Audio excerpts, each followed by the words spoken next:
I love to see your frustrated face, but it's probably too pitiful, so I'll refrain. I know it's awkward to see you, so why don't you go hide in the bathroom? The woman on the phone laughs hysterically and mocks me. I hate this woman more than anyone in the world. No, in the entire universe. 13 years ago, this woman stole my husband from me.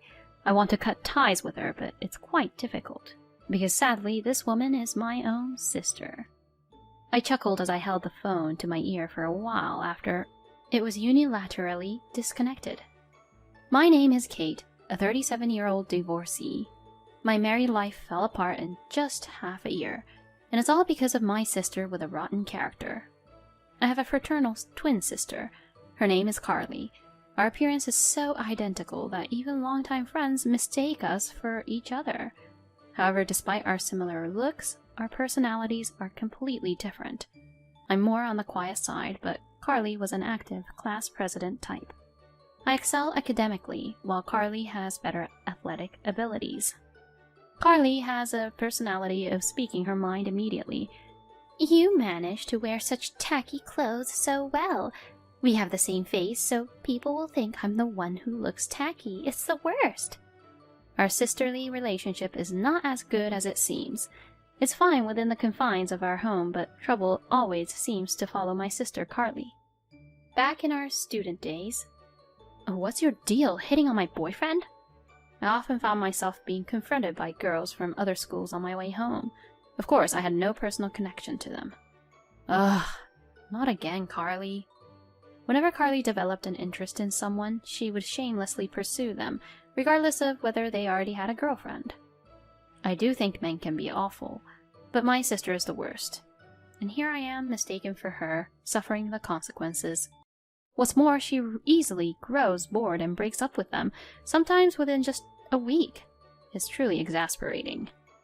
Carly, can't you stop this already? Don't you think about the feelings of the other person's girlfriend? And I'm also bothered by all of this. In response to my words, I'm afraid of the cynicism of unattractive women. Well, what about your man, Murphy, right? He's so plain, and I don't think there's any worry of him cheating. You can relax. He's out of the question for me. She proceeded to belittle my boyfriend. This man, Murphy, is the despicable ex-husband who callously abandoned me 13 years ago. We got to know each other at the same cram school and became close. He was more on the quiet side, and being with him brought me a sense of peace. His mother was a renowned fortune teller, running her own fortune-telling establishment. We graduated from the same university and decided to get married 2 years later. However, just 6 months after our marriage... Please, just divorce me. I've reached my limit. You should know the reason, right? He hands me the divorce papers. Sitting next to Murphy with a triumphant expression on her face is my sister, Carly. It all came as such a sudden shock. Huh? Sorry? I don't understand. Did I do something? I have no recollection. In response to my words, my husband slams the desk. What? You've been cheating on me. Can you still say that, even after seeing this? Among the several photos lined up on the desk, there were images of a man and a woman entering a hotel together, looking affectionate. But from my perspective, I was simply being shown pictures of my sister Carly entering a hotel with an unfamiliar man. I couldn't understand all the meaning behind Murphy's words. The man in the photos is probably just one of Carly's flings. No, this is Carly, it's not me. In that moment, my sister Carly bursts into tears. Kate, stop this. It's painful to deceive Murphy. To my sister's words, Murphy responds. Carly, I'll be fine. You're so kind. Thank you. What are we being shown here? My ex-husband glared at me tightly and began blathering on about a fictional story that never happened.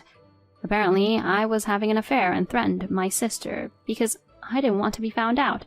According to him, I borrowed clothes from my sister, disguising myself as her and constantly engaged in hotel affairs with various partners. Such an outrageous woman, he claims. My ex-husband completely believes this absurd tale he heard from my sister. I heard from Carly that you have always had a bad habit of being involved with multiple men.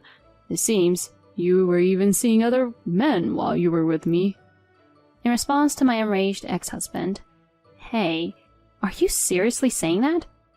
Do you believe the stories of my sister, whom you've known for only about 6 months more than me, whom you've spent years with? Are you sane? Are you stupid?" My calm response seemed to displease him, as my ex-husband simply glared at me. "You claimed it was out of the question, but I never imagined you would go after Murphy." Even though you have the same face, your personalities are completely different. Honestly, you lack charm. Carly would listen to my complaints with a smile. She was so endearing. Maybe I made a mistake in choosing you as my marriage partner. He said such things. Carly, who continued to feign crying, had a smile on her face. As Carly became a working adult, her habit of being involved with men didn't change, but her criteria for targeting men has shifted compared to our student days. She prioritized status and money over appearance, and Murphy worked for a major company, and his family was reasonably well off. Perhaps she had her eyes on those factors from the time of our marriage proposal. It turns out that my ex-husband was completely fooled by my sister's poor acting skills. I couldn't believe that my former long-term partner could be so foolish, and I felt my feelings quickly cool down. "You two are the worst, you know. Do whatever you want. Just never appear in front of me again." Tears threatened to fall, but I held them back desperately. I signed the divorce papers handed to me on the spot and slammed them back at the two of them. It's my sister who is the only one who has a devious mind. It seems she and Murphy haven't yet become involved romantically. Claiming alimony from him would also be challenging. However, if these two could disappear from my life, I no longer cared about money. Afterward, I returned to my parents' home, but they were furious at my sister's actions and declared their disownment. As for the reaction of the person in question, "Oh, whatever. If you ever need help with money, don't come to me or anything. Bye then." Even our own parents treated her with such disdain. I heard from a friend that my ex-husband and sister got married just 3 months after the divorce.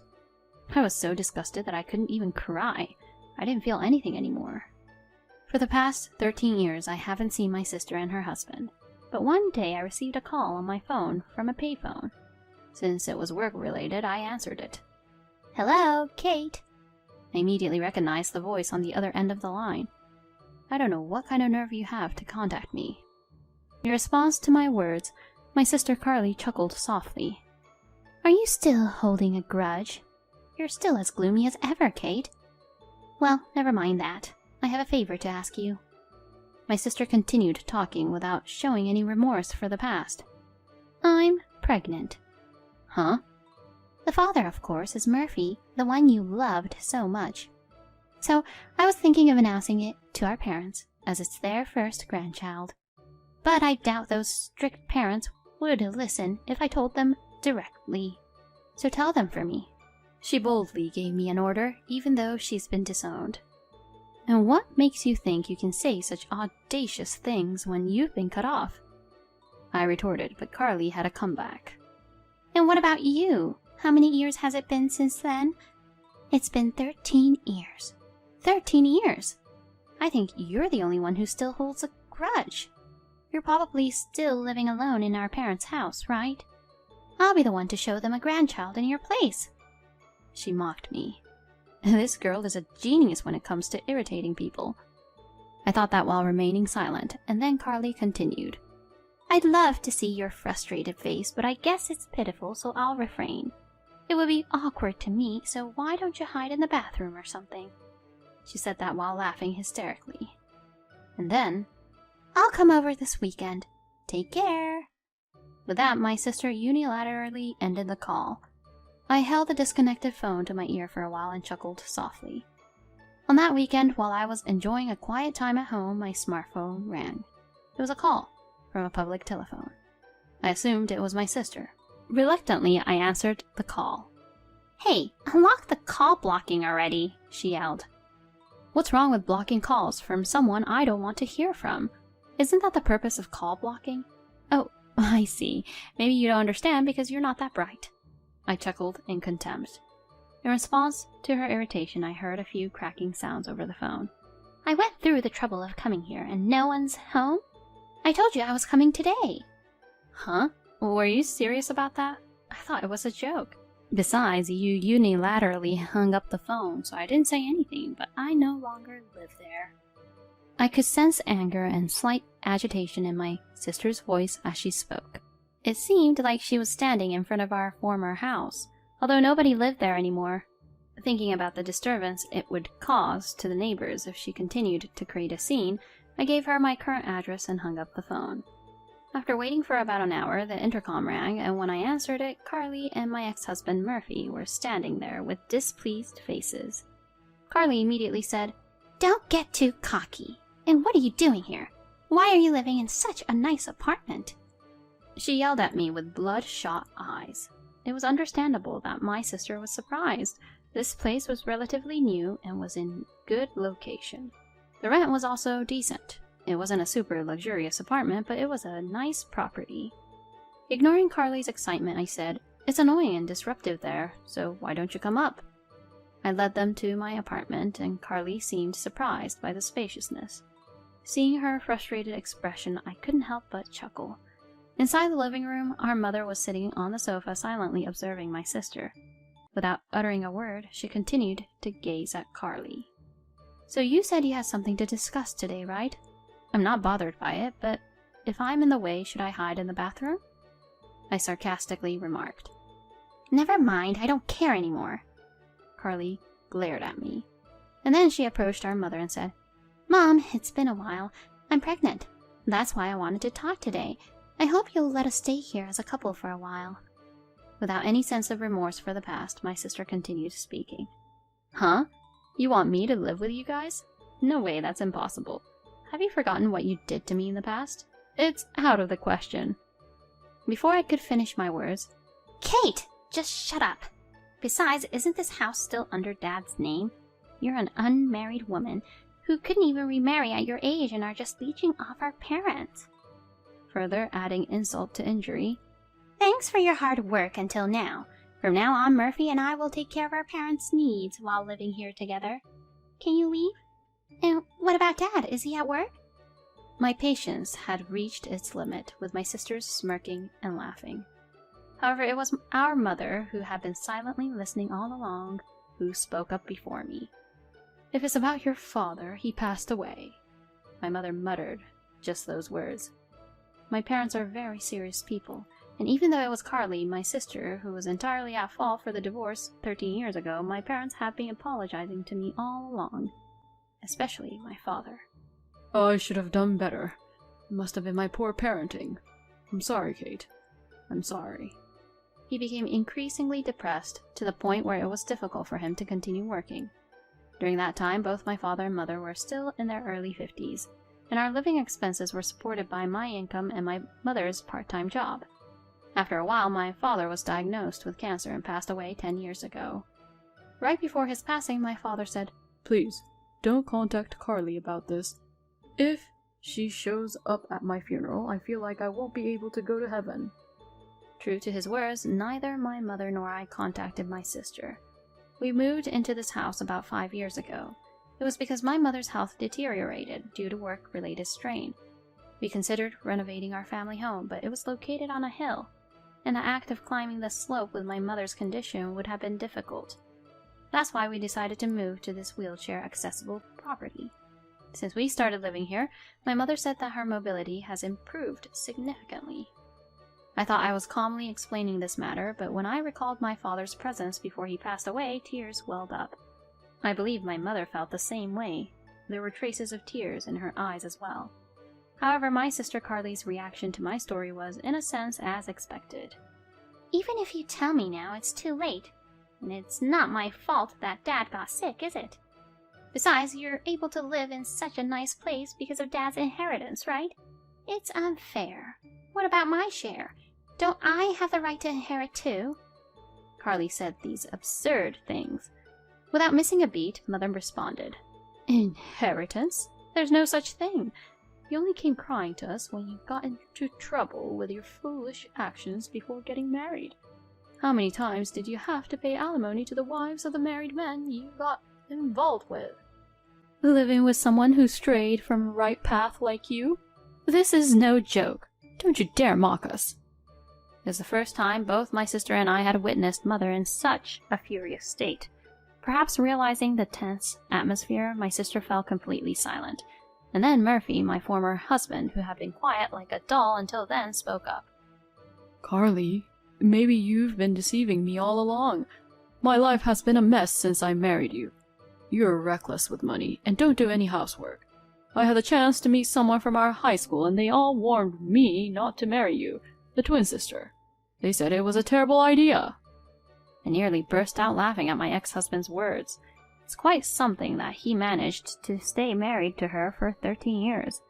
Furthermore, he approached me and said, Kate, I've regretted our separation for a long time. Would you consider starting over together here? Let's let bygones be bygones. As he said that, he gently reached out to touch my shoulders, sending shivers down my spine. No way, it's disgusting. Let bygones be bygones? Who are you kidding? And it's not something you should be saying in the first place. Just as I was about to deflect his touch, the door of the adjacent room swung open forcefully. Could you please not touch her with your dirty hands? Suddenly a man appeared, surprising both of them with wide-eyed astonishment. Who's that? Ignoring my sister's mutter, I said, I told you to stay hidden and not get involved. In response to my words, Richard said, I had to intervene because he was about to touch you, Kate. Besides, having a third party present can help with the discussion. That might be true, but... This is my husband, Richard. And also, Ryan, come here. This is my 8-year-old son, Ryan. I called out to my son, who had been peeking from the shadow of the door. He stared at my sister and her husband with a piercing gaze, as if he had overheard some of their argument. Huh? You got remarried? That's unbelievable. Why? My sister was more surprised than anyone to learn that I had a husband and a son. Murphy, my ex-husband, also seemed to be at a loss for words, his mouth opening and closing like a fish. Why? How many years do you think have passed since then? It's been 13 years. 13 years! Even though so much time has passed, you two haven't changed a bit. It's astonishing. Oh well, at least you've aged significantly in appearance. My sarcastic words made their faces turn red. I met my current husband, Richard, shortly after my father passed away. We worked together and met a few times a year, but one day he asked me out. I said, I'm a divorcee. When I declined, he asked me again, saying, Does being divorced mean you can't be happy? A year later, we got married, and the following year our son Ryan was born. My husband treated my mother very well, and he never showed any reluctance towards living together. Perhaps it was because his parents, my in-laws, were already living with his brother and sister-in-law. I feel relieved because you're with Richard, she said, showing her support. Richard suggested moving to our current house because he was worried about my mother's mobility. Facing the two standing still, I said, My mother and I have our current life. Please, don't interfere. And Carly, you claimed to be pregnant. How many months along are you? Seeing the flustered reactions of the two, it seemed that the pregnancy was also a lie. Although Murphy and I were only married for half a year, I never got pregnant. That became a reason for my ex-mother-in-law to make snide remarks. And the fact that my sister isn't pregnant means that's how it is, I suppose. It seems that my sister and my ex-mother-in-law, both having a bad nature, got along well. Unable to withstand the harsh stares from our family, the two of them left the house as if fleeing. I've heard the story, but is she really your biological sister? Her face does resemble yours, but her character is something else entirely. Anyway, I guess this settles the matter.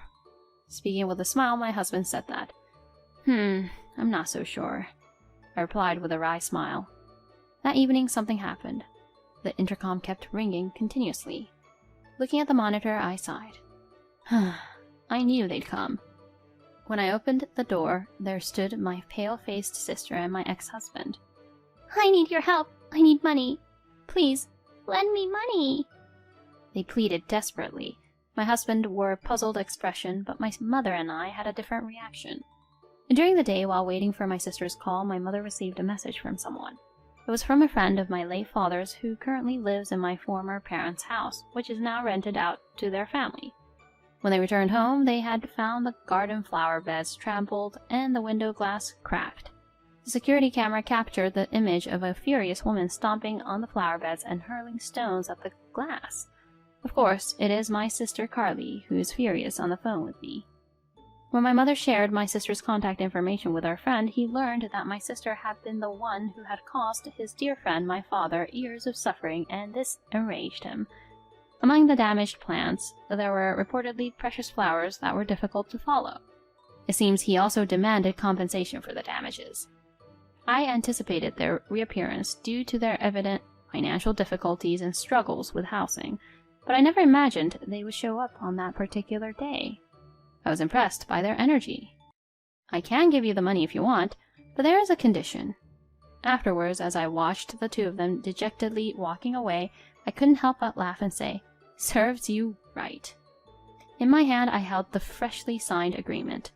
As a condition for taking on this matter on their behalf, I made them sign a pledge to never approach us again. Still, Carly is my blood-related sister. Cutting ties with her completely is difficult. There might come a time when she will try to approach us again using this privilege. At that time, I'm prepared to fight, whether it be in court or anywhere else, using the secretly recorded audio from 13 years ago in this incident. That's how determined I am not to forgive my sister and her husband in the future. I later heard from a friend that my ex-husband quit his job at a major company right after divorcing me and started working as a staff member at the fortune-telling establishment managed by my former mother-in-law. He and my sister seemed to live a luxurious life with a high salary because they were relatives. However, a few months ago, my former mother-in-law suddenly passed away due to illness. My ex-husband took over as the successor, but he had no talent for fortune-telling. The fortune-telling establishment quickly became deserted. In a panic, my sister and her husband. "This is a bracelet made with heartfelt intentions by our late mother." It seems they started a business telling lies to the people who had faith in the late mother-in-law. However, their lies were exposed through internal whistleblowing, and now a victims association has been established. The fortune-telling establishment is being inundated with victims every day as it served as their workplace and residence. With nowhere else to go, my sisters sought refuge in our home. It's absolutely audacious and infuriating. However, considering the police's recent actions, it's only a matter of time before the two of them face legal consequences. After that, we moved again. It was due to my husband Richard's job transfer. "Am I really allowed to come along?" With an apologetic look, my mother asked. "What are you saying? You are a cherished member of our family. Even if you resist, I'll carry you forcefully and take you with us." My husband Richard joked and laughed. "Thank you." She shed tears of gratitude. "Grandma is crying again. Here, take this tissue." While Ryan, my son, chuckled and expressed concern over my mother's easily moved nature, I watched the scene of my family with a sense of gratitude for the happiness I currently had.